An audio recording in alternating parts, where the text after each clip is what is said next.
Well, good morning and welcome to this edition of the New Day Show. I'm Dr. Rick Kendall and this is...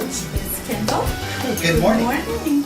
Good morning. I wanted to tell you, well, it's not his birthday today, but it was a couple of days ago. And I just want to say happy 60th birthday. 60th? Are you sure you've got me confused with somebody else? You certainly don't look 60. Well, thank you. You don't.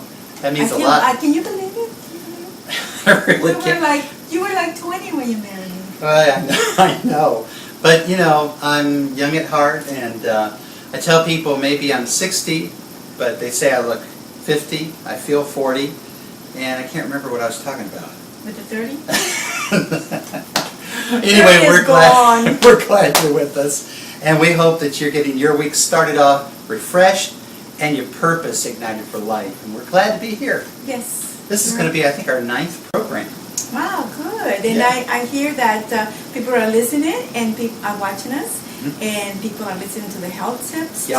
Yeah. So that's really encouraging. Later on, I'm going to read to you some of those that have been responding. We also want to encourage you to send your questions if you have questions you'd like us to answer. And so let's get on with the program. We might not have the answer, but we'll look it up. Hey, at least we'll look sweet doing it. Anyway, we're going to get started off with this word.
The health tip of the week, and today I'm going to continue to talk about weight management. One of the things that I think is good for the body is to trick the body. Like for instance, what I do, and again, I'm not sometimes very successful at it, but what I try to do is I try to eat very sensible during the week. Like vegetables and you know, poultry like chicken and turkey or fish, and the vegetables and some fruit. But then in the weekends, then I really eat a lot more, like steak, potatoes, maybe a dessert or something like that. And what happens is the body actually recognizes that when you're eating those type of fatty foods in the weekend, it doesn't feel starved, because we need to have the fat, the carbohydrates, the sugars.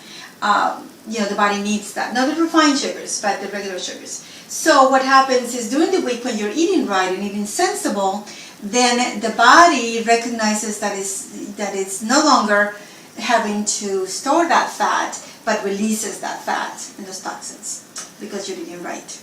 If that makes sense to you. Wow, what a blessing it is to be here with you on these Monday mornings, and we're beginning to hear from people that are viewing the program. Donald, an attorney locally, says that the programs are so inspirational and informational as well, and particularly enjoyed Liz's segment on sea salt a few weeks ago. Maybe you remember that one.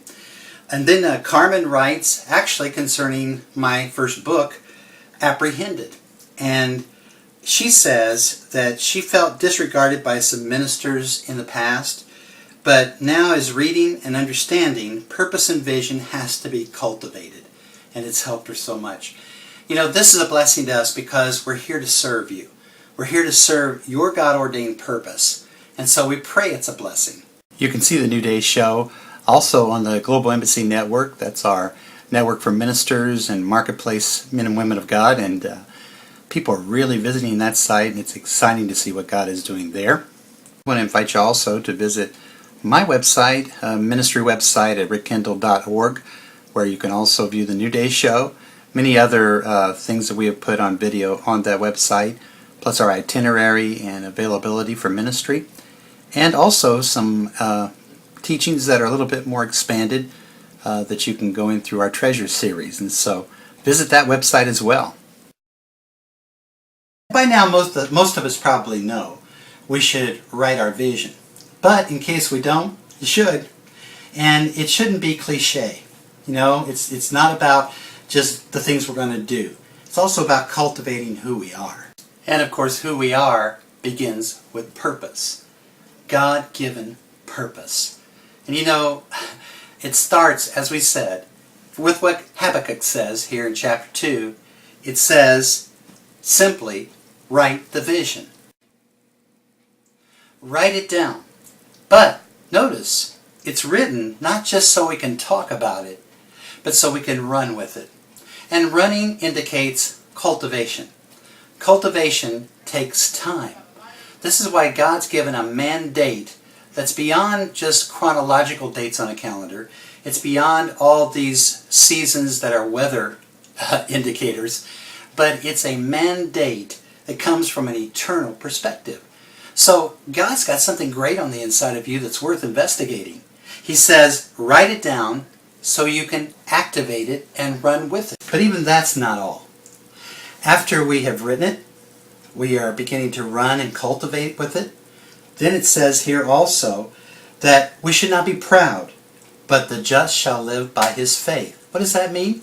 That don't be so proud to think just because you wrote your vision and you're running with it that you understand it fully. Because we are being cultivated as much as what we're cultivating.